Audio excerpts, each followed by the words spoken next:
know you got your issues with Vlad. You my homie now. We cool. We rocking. No doubt. You know, it's not even getting permission. It's like, how you feel about me doing the show? And I said, you know, and you said, yo, do it. I said, do it. Why? And I'm looking at it from your position. I go, it's a popular show. Yeah.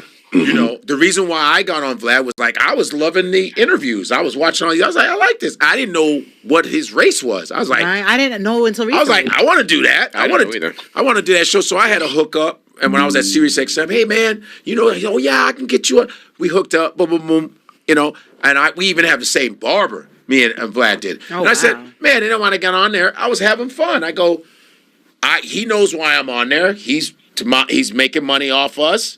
Yeah, I want my profile to go higher. It's a symbiotic relationship. We all know why we're here, right? So, I said, yeah, do it. You're just starting. You're coming up in your shit. That would be smart for you to do that. Take advantage. Be as funny as you can. Express yourself. So take advantage of that. It's a no-brainer. My relationship has nothing to do with your relationship. TK Kirkland is on there. Yeah. He has his reasons. I have my reasons. And my reasoning is the whole Farrakhan situation, he said some shit out of his mouth that was wrong. He lied. And so when I was hanging with Lord Jamar, right, we would, you know, he introduced me to Lord Jamar and we started doing stuff together on there, on the Vlad, whatever. It was going good. And then when he said the shit about Minister Farrakhan, which he was wrong about, during the COVID, I was still fucking with Vlad. I would sometimes, we would do interviews at the crib because nobody could go anywhere. Yeah. And then one day I did a video with him, right? This is the part that he fucking leaves out. He was doing a video with me, and then, and unbeknownst to me, he had said something about the minister. I didn't know. I had already filmed a new thing with him. So Vlad calls me and goes, hey, man, are we cool? Are we good? I go, yeah. What? Yeah. Because you didn't know anything happened. Yeah. I didn't know shit. Yeah. Are we cool? He didn't tell you. He leaves that part out. He goes, are we cool? I go, we're cool. He's like, oh, no, man, I just wanted to, make sure, everything's cool. I just want to make sure, that we're cool. Okay, cool. There's just some shit going up. I said, okay, cool. But then my DMs get flooded with dudes going, man, yo, man, fuck that dude, Vlad. Yo, fuck him, man. You're going to be tap dancing for that month. I'm hearing like, what the fuck is going on? And then I get a voice message from Minister Farrakhan's grandson, Elijah Farrakhan. Yeah. So he says, brother, listen, he said, beloved. I said, I am in trouble. But he said, brother. Yeah, beloved is a threat. Beloved is. But me being from Chicago and growing up on his grandfather, I used to go to Savior's Day in college. I used to go see him live. Mm-hmm. So I'm a Chicago dude. So it's like, he goes, brother, we know about you. And one of my friends from college, my brother Ray Westbrook, who's Ray Muhammad now, we started a book club in college. So he now protects the minister. See? So I know a lot of cats in there. So I was like, they say, hey, man, we just want to have a conversation with you, bro. Royce the 5'9", my son, the general, they all were like, hey, man, we'd like to talk to you, man. Just talk. And West Coast Cam, who's from NOI, we had him on this show. Yeah. He sent me a video saying, God, what's up, man? We fuck with you hard out here. We want to talk to you. I'm like, what is going on? I didn't know. I know you was like... And he was trying to cut it off at the pass. Vlad was trying to cut it off at the pass. He was trying to fix it before you knew it was broken. And then I was like, well, what happened? And Lord Jamar called me, say, yo, we got to talk to this man. We got to talk to him. I said, yeah, let's not talk behind his back. Let's talk to him, conference call. And we say, yo, what's up, man? I heard you said something about minister. And I saw this speech that he was talking about. I go, you misquoted him, dude. He did a metaphor. Yeah. And Minister Farrakhan said, we throw the stone of truth at fake Jays. Yeah. At fake people who are fake. Mm-hmm. Right? Smarts. Right. We throw the stone of truth. He goes, we don't kill them. No, it's metaphoric. We throw the stone of truth at evil. That it was metaphor. Yeah. Yeah. Minister, no matter whether you like him or not, black or white, he's not a dumb man. Not at all. Far from it. Yeah. Absolutely not. Absolutely not.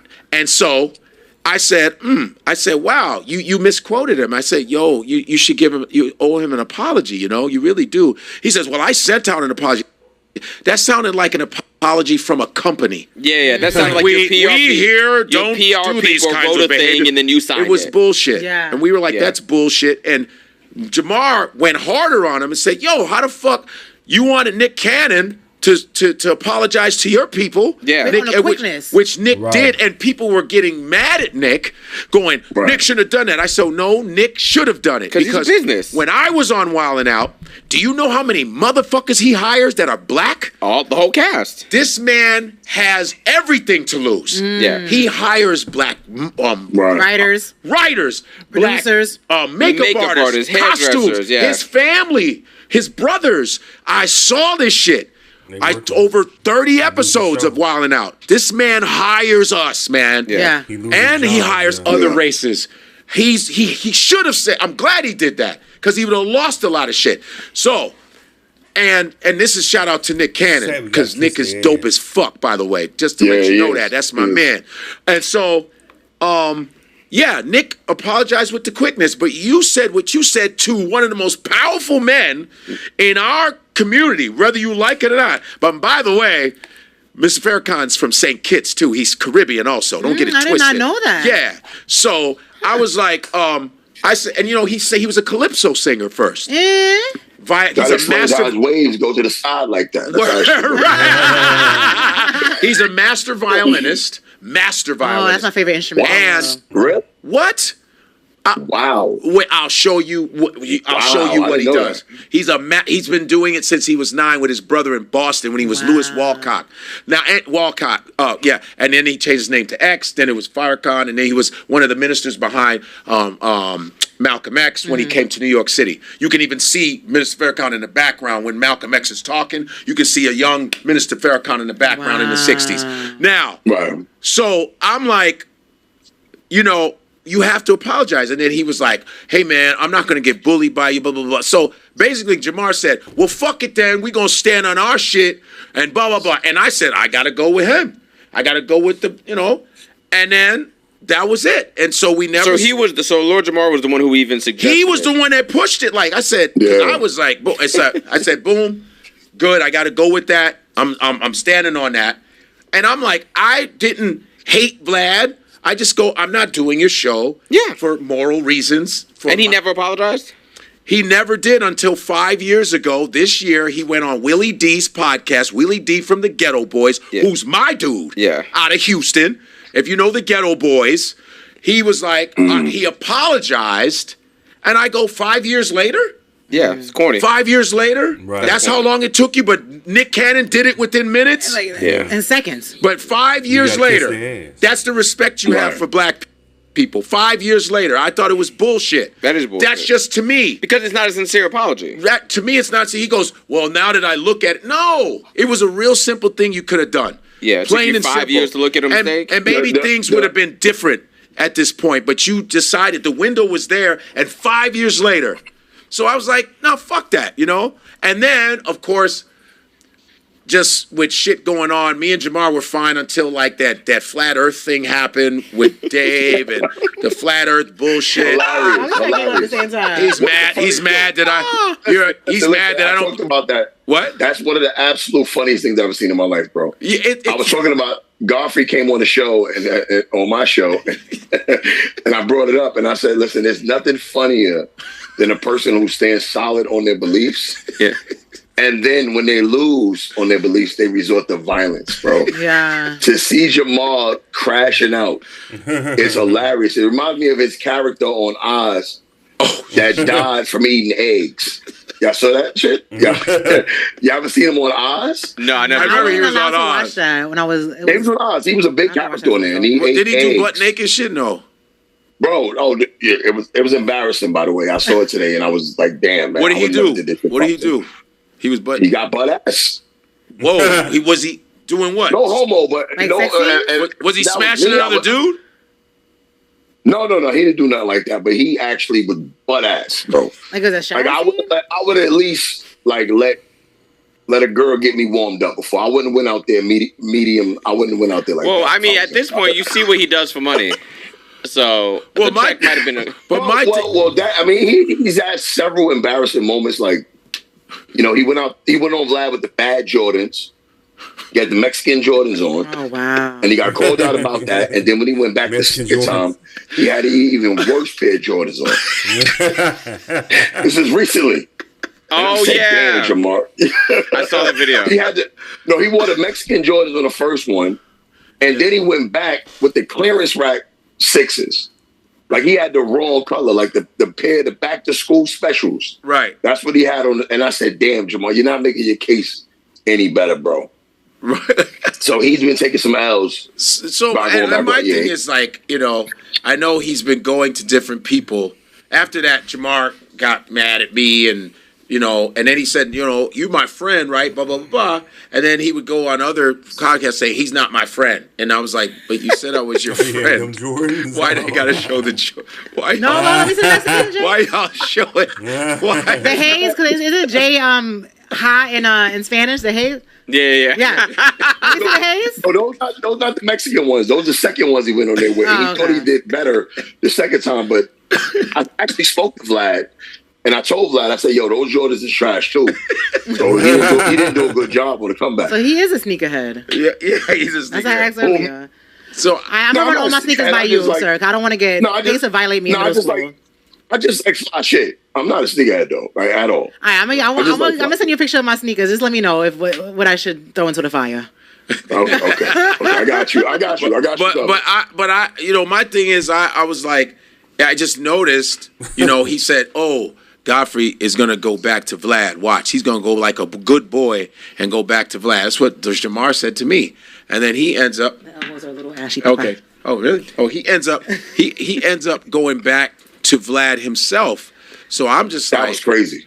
Yeah, I'm like, how do you even start talking about me? You went back to Vlad, bro. Yeah. You went back quick, too. Like, he went back. Like, that was crazy. You know how in those Marvel movies where you wait after the credits roll and you go, who's the evil character? And it's like, oh yeah. Smoke cigars. I introduced you to Jeremy Piven. You came to my shows at the Laugh Factory and all this other shit. And you said you fed me. I've never begged anybody for food. My parents provided us with food all the time. I've never starved. What the fuck are you talking about? You're lying, and you're lying to black people, black men, so that you can pit us against each other. You fuck black women, then you fucking pit us against each other. I don't like motherfuckers like you. It's bullshit, and you're lying. My thing is, stand on truth. Now, if he said, I'd be like, if it was true, I'd be like, yeah, he did feed me, though. I didn't have no money and shit. Never that. I was doing your shit for free. Yeah. You must be paying people now, because I was doing your shit for free because I was looking at the bigger picture. But he likes to frame it like he discovered you, he made you. You didn't make me. It's like, but you had a whole career before you even did a show. Your platform helped me out too, and I helped out your platform. Everybody that comes on your shit is helping out your platform. Yeah. You don't have a platform without the people. Yeah, that's all I'm saying. It's definitely one hand wash the other. It's not. Yeah, and I give it, and I said I liked your platform because your fans come and watch the episode, right? And all that. But morally, and I don't care if your fans. So fuck Godfrey, fuck you. What I'm gonna do, I'm gonna walk the streets. You ain't gonna do shit to me. Nothing. They never. How about they that? Never have the same energy. Never. They're never gonna do it because when they see me in the street, they quiet. I'm like, you ain't do shit to me. Or they turn to fans. Oh, can I get it? I love you guys. But I'm not no tough guy. I'm not no gangster. I know plenty that fuck with me. I'm from Chicago, man. Mm-hmm. Right. I'm from Chicago. I don't walk around like no tough guy. I walk in the streets of New York all the time. And Vlad, you walk around with a security guard. I wonder why. You walk around with a security guard. You know what, though? Talking to him, and the way he was speaking on you, like anytime a man speaks on another man in a negative... Thank you. Anytime a man speaks on... this is my thing, just playing devil's advocate. I think you value your relationship, your friendship, bro. And that's fine. That's fine. I think he valued it. And you know what? I think how some people think they locked in, and then they say some shit and they understand like, yo, this shit could be wrapped up in a minute, bro. Yeah. If you say some bullshit, I think the window of opportunity to apologize to you went away. It was disrespect of black people. I think if he would have apologized sooner. If he would have apologized, like, yo, man, you right, blah, blah, blah, it would have been cool. But your disrespect, I want your disrespect of black people, because to me, we're an amusement ride to you. We're an amusement ride to you. But that's nothing new. White people sucking off of black culture all the goddamn time. But when it comes to real issues like of humanity, you forget about us. I don't play that shit. And another thing is, I've been educated by the coldest fucking black historians in Chicago. I have been like that since I was 17. And motherfucker, this is lightweight shit to me, man. I'm not no punk. I ain't no bitch. I wasn't raised by one. You see what I'm saying? And people know that about me. I'm not that dude. I was very nice to you. I was always cool with you. I was cool with Jamar, all of them motherfuckers. And two men gossiping about another man, that's shit to me. You know what I mean? We do like to gossip. You know? I do. But, you know, I'm just, and it's not a disrespect to homosexuals. It was hilarious. My father always said that. He said, if you as a man gossiping about another man, you don't do that. You don't fuck with people's women and their family. And he said I dogged his family members. No, I don't dog your family members. I didn't say that. What I said was, you have a black family. You know, you have black children, and you're disrespectful to black men. You're disrespectful because you're dating traumatized black women who don't like us, so they take revenge and date you. Well, it's also a jealousy thing. It's a jealousy thing. He probably feels incompetent compared to y'all, because I get the same vibe from white women with their black husbands and their mixed kids. They hate black women. Yeah. Even though their spouse came out of black women. That's a bar. It's really do. It's a bar. They'll call you black bitch in a heartbeat. They hate, but white men same way. But it's jealousy. Yeah, it has to be. It's jealousy. And my thing is like, but you're giving these people, like when Michael Rappaport sitting there praising Hulk Hogan, all this shit with your black wife. Yo, like, Mike, can I have this one, please? Yes. Go ahead. Yo, Pac Michael Rappaport all the way up, because I'm about to make a video about him. Because first of all, he's one of them people who say shit for clout, and he uses social media as a vessel. Yeah. So originally, he jumped out the window and started defending Hulk Hogan, like, we're not gonna, this is what we're not gonna do. We're not gonna have people going to Hulk Hogan, regardless of the controversial shit. Regardless of the controversy. And then when he got all the smoke coming back to him, then he said he didn't know what the controversy was. So what was he speaking on? I'm thinking like, okay. So what are you talking about then? Right. There was only one controversy, buddy, pretty much. Only one. Right. There was only one. Yeah. So what are you talking about, Michael Rappaport? Then he said, I didn't know about the controversy. The only thing you were seeing were people being mad, black people being mad about Hulk Hogan calling black, saying that his daughter should only date a rich black nigga. Right. Who makes over $100 million. That's what Hulk Hogan said verbatim. It's on. It's audio. We heard him saying it. In 2025, you don't get to play the "I don't know" card. We all have Google. Right, bro. Yeah, exactly. It's not even Google, bro. He read the comments and decided to defend Hulk Hogan based off the comments. What were the comments you were reading, bro? Right. Yeah, reading those comments. Right. Because other than that, Hulk Hogan, honestly, for me, as an 80s baby, Hulk Hogan is an icon. Of course. He's an icon. We love Hulk Hogan. Damn right. But black people will pack you all the way up for that shit. Yeah. Word. And he got packed up. So, listen, regardless of how you feel, then it's funny to me, like when Michael Rappaport started using examples. I supported Black Lives Matter. I supported this. I said, oh my God. That's the equivalent of tagging your black friend in a post. You are digging a grave, bro. Don't do that shit. Yeah. And then I see his wife, black woman. I go, his wife is black? Yeah, this is what I'm saying. But here's the funny part. How are you letting them get away? What is up with them? And I gave Michael Rappaport a pass because I was about to say, hey, Michael Rappaport, your first role in Hollywood was Remy on High Alert. Right. Yeah. Oh, yeah. Oh, yeah. You were shooting black. Your first role that you accepted in the movie Higher Learning, was white supremacist, bro. Mm-hmm. Yeah. You were a skinhead killing black. You killed Deja. Yeah. We know it back then. He was a Jewish man playing a skinhead. And just because you know all the stats on the Knicks and all that's typical white boy shit. I know the stats of the Knicks. I know They know every hip hip-hop hop lyrics. record. Right. Yeah, that's the amusement park version of Yeah. black people. Right. Also, Yeah. any white nigga with autism knows that shit too. Right. Yeah, it's like this, you know that, Yeah. and he produced the Tribe Called You know? Quest, the Tribe Called Quest documentary, and blah blah blah. But then you talk crazy, and They love our entertainment. That's what it is. They love for us to entertain them. You know what I'm saying? Hit the thumbs up button. don't care when the dude's calling us niggas and shit. Yeah. Like I'm fucking sick of that compartmentalization bullshit. About my Vlad, and I'm pretty sure you got a lot of the comments like, "Why are you going on Vlad? He's a snitch." And I'm like, listen, that's not my world, bro. I'm a comedian. Right. That's it. The snitch world and the Fed case world. I don't know any comedians under federal indictment, bro. That's not my world. I went on here to do comedy and talk my shit, bro. So I don't care about that hood shit. Yeah. But at the end of the day, I let it be known at the beginning, hey, Vlad, I almost didn't do this interview. I had to talk to my boy first. Yeah. And he's like, who's your boy? He said, Godfrey. I said, Godfrey's my boy. And it said, go do it. And then he's dogging me in front of you. I'm like, wow. And then he called me, oh, Godfrey's a punk. Now I'm a punk. And then it's like, oh, you didn't, and then he goes, it's me. Oh, I think they're about to play. I think they're about to play. But my thing is, I mean, I'm nothing that you're telling people. You're lying. Right. And then he said, I saw you in the street. You saw me at Big Boy. Big Boy's my dude. And Vlad will always say, yo, that's my dude. That's my dog. That's my dude. Yeah, good for you. You got a lot of cool black friends. That's great. Right. And you, when I got left Big Boy's, when you do Big Boy's radio station, you know how the soundproof door, it's a big soundproof door. So in that area, it's very narrow. So I was heading off to another appointment. So I hadn't seen Vlad in 5-6 years. So I come up, he right there. I'm like, oh shit, what's up? I just had to say what's up. And he's standing there with some dude, some black dude guarding him. Screwface. Yeah. Screwface. And I was like, oh, what's up? He's like, hey man, we got to talk. That's what he told me. Yeah. Right. And he said I'm running away. I'm running away from you where? I would never. I don't owe you a conversation though. Yeah. We got to talk. Then you call me.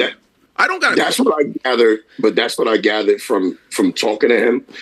Because as men, regardless of what race you are, I think when men are emotional, it comes out in a form of aggression. Yes. And it comes out as aggressive. And I think what I gather from that is he really fucked with you and loved you as a friend. And I think he's mad that you won't talk to him. Listen. When he said I texted him and he acted like, it was not acting. It wasn't that important to me. Now you with the guard. Let's say you with the guard free. Now you with the guard. This is from Godfrey's podcast. He is a sneakerhead. Yeah, he's just.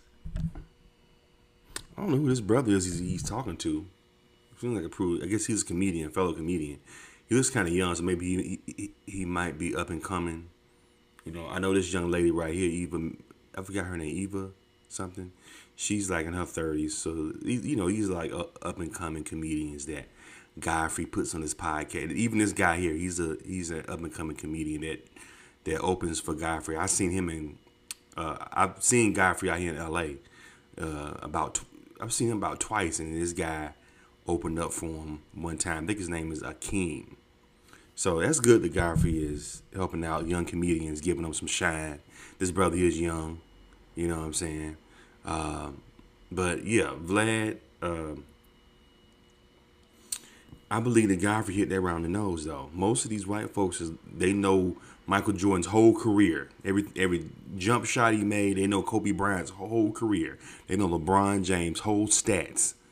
But as soon as the black dude cut him off, they calling him the N-word. You know what I'm saying? That's what be killing me. They only like us when we're entertaining them. Everybody else can go to hell. All other black people can go to hell as far as they care. We have to serve them in some way in order for them to respect us. Fuck that shit, man. That's bullshit. And I think a lot of black people are starting to wake up to that shit. I can't be your friend unless you do something for me, black person. You know what I'm saying? Or be some benefit to me, that's, yeah. And I think a lot of black folks is waking up to that. But you still have those black folks that feel like they have to have a white friend around them, you know what I'm saying, to feel validated, to feel important. You have those too. But I don't know, man. That's good that Godfrey, which this is his YouTube channel, in Godfrey We Trust. It's good that Godfrey is standing on his morals and standing on his convictions when it comes to Vlad. You know what I'm saying? Maybe, hey, who knows? Maybe one day they can sit down and squash it. He did apologize to, I guess, the black community on Willie D's podcast. Y'all can check out his YouTube channel too, Willie D Live. Former group member from the infamous legendary Ghetto Boys, one of the first Southern hip hop groups in history. The Ghetto Boys, Mind Playing Tricks on Me, and some other hits. That's like their biggest one that everybody knows, though. But they've had other. You know, I was a big Ghetto Boys fan, so I know all their whole catalog. But